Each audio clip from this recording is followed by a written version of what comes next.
28 मार्च 2024 गुरुवार संध्याकाळी उत्तर प्रदेशच्या बांदा तुरुंगात शिक्षा भोगत असलेल्या मुख्तार अन्सारी नावाच्या गँगस्टरचा हृदयविकाराच्या झटक्याने मृत्यू झाला।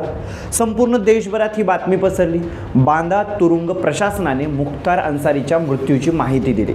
बांदा जिल्हा कारागृहात तुरुंगवास भोगत असलेल्या मुख्तार अन्सारीला गुरुवारी संध्याकाळी राणी दुर्गावती वैद्यकीय महाविद्यालयात दाखल करण्यात आलं होतं। अन्सारीच्या मृत्यूची पुष्टी झाल्यानंतर उत्तर प्रदेशात संचारबंदी लावण्यात आली। तसेच अन्सारी ज्या मऊ जिल्ह्यात होता तिथं पोलिसांनी बंदोबस्त वाढवला। अन्सारीच्या निवासस्थानाबाहेर पोलिसांचा फौजफाटा तैनात करण्यात आला। पीटीआय या वृत्तसंस्थेने दिलेल्या माहितीनुसार अलीगड, फिरोजाबाद, प्रयागराज, कासगंजसह राज्यातील अनेक जिल्ह्यांमध्ये पोलिसांनी निमलष्करी दलासोबत फ्लॅग मार्च देखील काढला। एवढं सगळं झाल्यानंतर उत्तर प्रदेशचे मुख्यमंत्री योगी आदित्यनाथ यांनी काल रात्रीचे एक उच्चस्तरीय बैठकही घेतली। मग एका व्यक्तीच्या मृत्यूनंतर एवढी खबरदारी का घेतली जाते? नेमका मुख्तार अन्सारी कोण होता? जाणून घेणार आहोत या व्हिडिओच्या माध्यमातून। नमस्कार, मी प्रथमेश आणि आपण सर्वजण पाहताय नवराष्ट्र। गेल्या वर्षी मुख्तार अन्सारीचा मुलगा उमर अन्सारी यांनी त्यांच्या वडिलांच्या जीवाला धोका असल्याची भीती व्यक्त करत सर्वोच्च न्यायालयात धाव घेतली होती। न्यायालयात दाखल करण्यात आलेल्या याचिकेत असं म्हटलं होतं की अन्सारी यांना त्यांच्या जीवाला गंभीर धोका असल्याची विश्वसनीय माहिती मिळाली। बांदा तुरुंगात त्यांच्या हत्येचा कट रचला जात होता।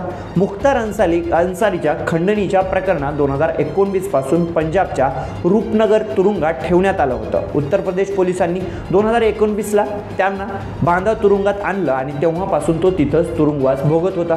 काँग्रेसने मुख्तार अन्सारीच्या मृत्यूबाबत प्रश्न उपस्थित केला आहे, तर समाजवादी पक्षानेही मुख्तार अन्सारीच्या मृत्यूबाबत शोक व्यक्त केला आहे। समाजवादी पक्षाचे नेते अमित जामई यांनी मृत्यूचा सविस्तर तपास करण्याची मागणी देखील केली आहे। माफिया ते राजनेता असलेला मुख्तार अन्सारी उत्तर प्रदेशच्या मऊमधून 5 वेळा आमदार म्हणून निवडून आला होता। मागच्या वर्षी भाजप आमदार कृष्णानंद राय यांच्या हत्या प्रकरणात अन्सारीला 10 वर्षाची शिक्षा ठोठावण्यात आली होती।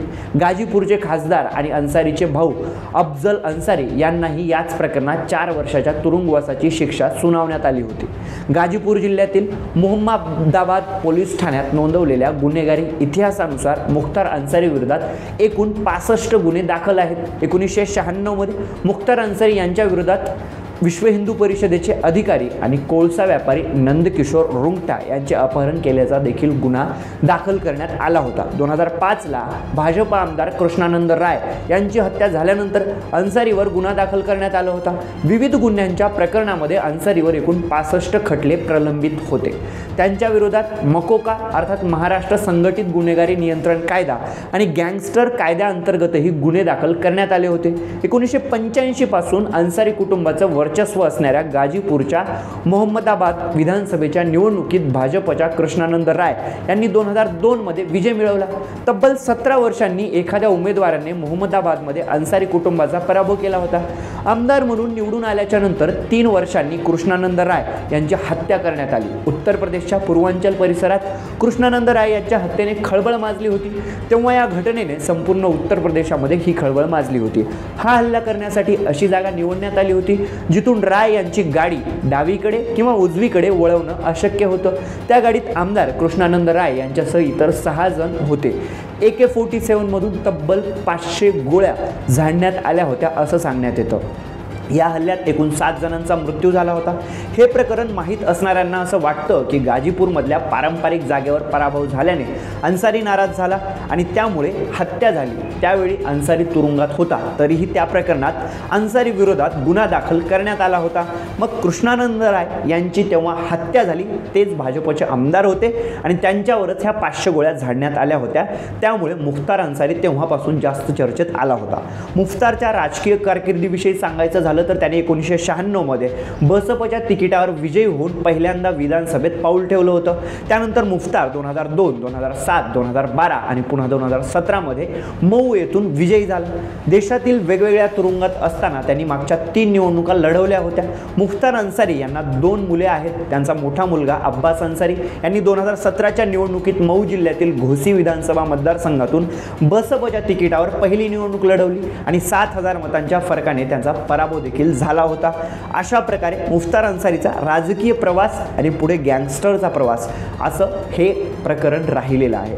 आता त्याच्या मृत्यूनंतर संपूर्ण देशभरामध्ये ही बातमी झाली आहे आणि त्यानंतर राय जे आमदार होते ज्यांचा खून झाला होता, त्यांची हत्या झाली होती, राय यांच्या घरावर फटाक्यांची आतषबाजी अन्सारीच्या मृत्यूनंतर झाल्याचं वृत्त देखील काही वृत्तवाहिन्यांनी दिलेलं पाहायला मिळालंय।